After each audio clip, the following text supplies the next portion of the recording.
Today we're jumping back into Las Vegas lockup, and it's all about inmates that just can't seem to fit in with the general population. What happens to these cats that the majority of people don't accept in there? I'm actually filming the intro and outro after I done edited the whole video. Believe it or not, the beginning of the video I started around 5:30 in the morning. And it is now going on 3:19 p.m. So if you think making these videos is a quick, easy process, sometimes it can be, but for the good ones, it takes hours, man, hours. Anyways, let's get into it. Keep in mind, this is actually part 2. This video was long. I have lots of knowledgeable lockup intel to be speaking about in these clips, so might be 2, 3, maybe 4 parts. Either way, we're all gonna have a good time, and I'll always keep it linked and pinned in the comment section description of the video for you to catch up. So if you enjoyed this type of content, tap that like, subscribe, notification bell before you leave, and check out the playlist with many more videos for you to start watching today. Now in part 1 of this episode, we left off here with Mr. Brown leaving the segregation unit. He happened to landed himself in there because people were being cranky about him hanging out with the black guys. And unfortunately that happens a lot in the West Coast. Over here in the East, that guy could chill and gamble with any color he wants. But in order to leave the segregation unit, you have to go in front of this disciplinary board. It's like a court system within the jail, and they determine what your punishment's gonna be and for how long. As I opened the door, I noticed inmate Brown, Daniel, housed in 9843 Upper, pushing chairs around and then taking his shirt off and challenging other inmates to fight. They happen to have given him 15 days for taking off his shirt and throwing chairs, standing up to a bully. It doesn't matter the situation, you give volatile, they're gonna come in and get you, take it to the side pocket. But keep in mind, this episode is about individuals that don't fit in. Him not choosing to hang out with the Woods, which is the white guys, caused him not to fit in with the bunch. Do you remember that incident? Well, that person who the conflict was in between, he was been messing with me since I've been on the unit. And he's all, white power this, white power that. And he looked at me and he came up to me and was like, what's up, Little Wood? I was like, I'm not no Little Wood, man. I don't get down with that racy. I'm not with that. Now, moving on with the episode, we're going to be showing a cell block that many people have heard of, protective custody, and it's a bit different over here. This is where the inmates come that are feared to live in general population, or they just don't fit in. Wide variety of individuals in here, from dropouts who left their gang, to snitches, sexual predators, or individuals who just happen to have a different sexual orientation. A lot of these guys choose to be here, but I'd say probably about 3 to 5% of them are actually placed in here by the staff because they know for a fact if they go into general population, they could lose their life. I don't care what anybody says. Say what you want about me, but I really know who I am, truthfully. You don't know anything about me. Why judge me? No matter what anybody chooses to do in life, should I judge them? No, that's not my responsibility. You treat me like an individual, you show me respect, I'll do the same for you. You disrespect me, I can do the same for you. First up in the PC block is Ricky Lane. He's in here for a failed robbery attempt. He said he made a lot of bad decisions when he was addicted to drugs. My mind is still kind of cloudy about the specifics of what happened on the particular night that led up to the arrest, but I know that I did participate in the robbery. I was extremely intoxicated. Is that R. Kelly? I just started using methamphetamine. It took about 2 weeks for me to actually sober up and realize the extent of the damage that I've done. I was devastated. Where's What's this guy better going? about protective custody versus general population is that you're able to be yourself here. Oh no. General population, they have this thing called politics where they separate, Caucasians from the black people, from the Mexicans, from the Asians, and you kind of have to stick with your own ethnic group. And here it's not like that. So he was explaining the politics in the general population, but all those rules and regulations go out the window in this cell block. But, there's still that level of unspoken rules that inmates try to keep, when it comes to respect value. Once I guess you could say, woke up to other people like me, it was definitely easier to make the transition to come out and say hi. Not like pride or anything like that. Like I didn't come out with a rainbow flag, but it was just easier for me to mix and mingle when I saw that there were people like me.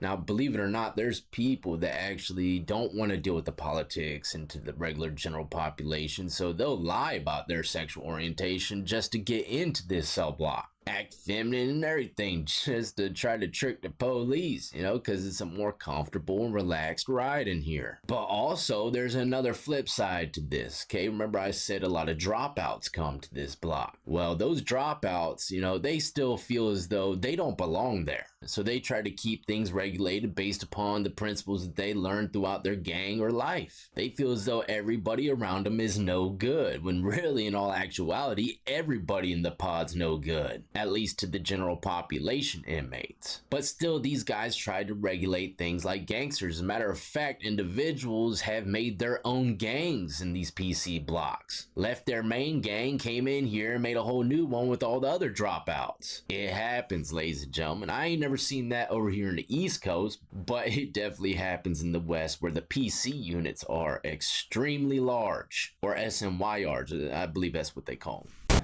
Just because you're in this PC module doesn't make you safe, you know what I'm saying? Because they got someone like me rolling around here.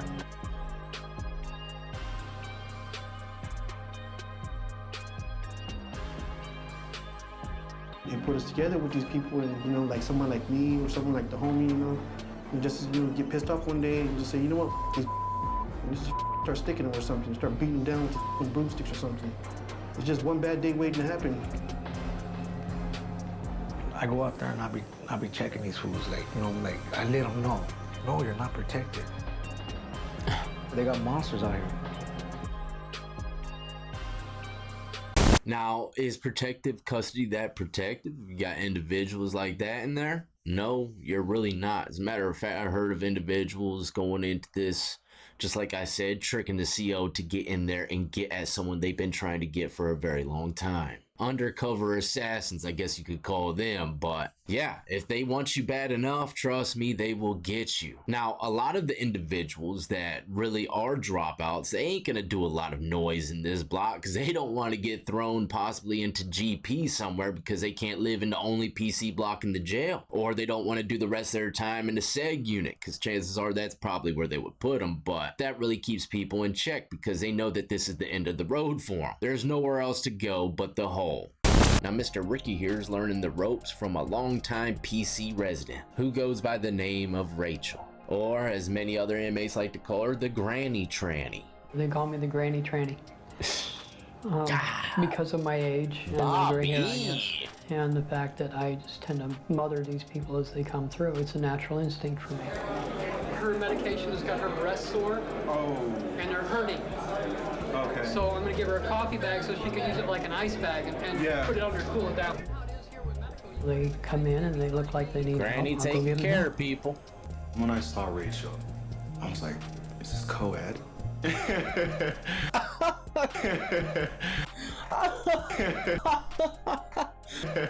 I would never take instruction from Rachel. As soon as I step foot in prison, my cheeks is as good as gone. Looser than a goose, hair slicked back with mousse.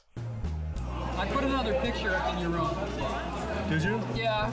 The drawings were beautiful, thank you. Oh, they were cheap and quick, and I didn't put enough time into them. I can't even draw stick figures, so they were amazing. Well, there you go, there's a stick figure for you. I can't even do that. Oh, well.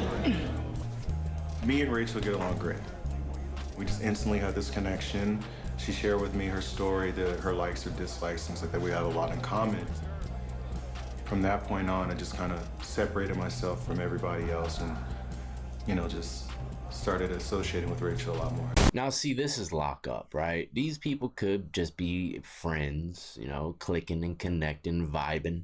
But if I were to bet it all, someone's gonna reach for a cheek sooner or later, man. That's just how it goes. What I've seen is most friendly connections like this, really close, end up turning to be lovers. Like I said, over here in the East Coast, these cats walk around general population grouped up, right? You'll see a cat like Granny Tranny, but 400 pounds benching 600, right? That's just what you're gonna see, and you ain't gonna do nothing to that guy. It makes it a lot easier to have somebody like that I can talk to, that I can relate to. But they're probably just Some friends, you know? Experiences growing up, figuring out who we are, what we are similar. That whistle. And that some of the tooth. experiences we went through, the trials and tribulations of people who were unwilling to accept us as we are. Those are similar too. Definitely try to keep each other encouraged, because in here, we're really all we have. Bro, you're out of here. Roll it up. There we go, old Brown. He's getting out of the SEG unit, going back to general population. Will he survive? At least they're putting him in a new cell block, man. Hopefully they don't pick on him as much, right?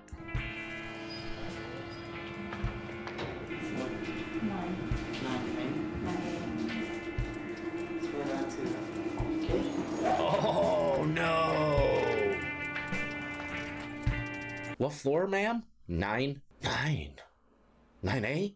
I don't know if y'all know, but this is bad news, okay? This is the same exact block, and look, it's only been 15 days. You know, the inmate turnover rate ain't changed up that much. Almost everyone that was in there when he had his little altercation is still in there. He's in a lose-lose situation here. You know, most of the time when you get into altercation, they put you in a whole nother housing unit. So you can start fresh and make sure that all those issues are completely gone. This is kind of out of the ordinary, but maybe the COs know something, like they know that he has this funny lisp, and possibly putting him into a whole nother brand new cell block is probably just going to happen all over again. Probably weighed out all their options and said it's going to be safer for him in here because, you know, he's already broken the ice with most of the inmates. I don't know. I'm just trying to figure out why they would pump him right back to the same unit. There's some advantages to the hole. The fact that you don't have to deal with so many. I'll be in a hole by the end of the day. Oh no, he's gonna check back I'm tired in. of being threatened and bullied. Oh, why are you unpacking then? Most of the white people in here, they're racist. A lot of them are racist.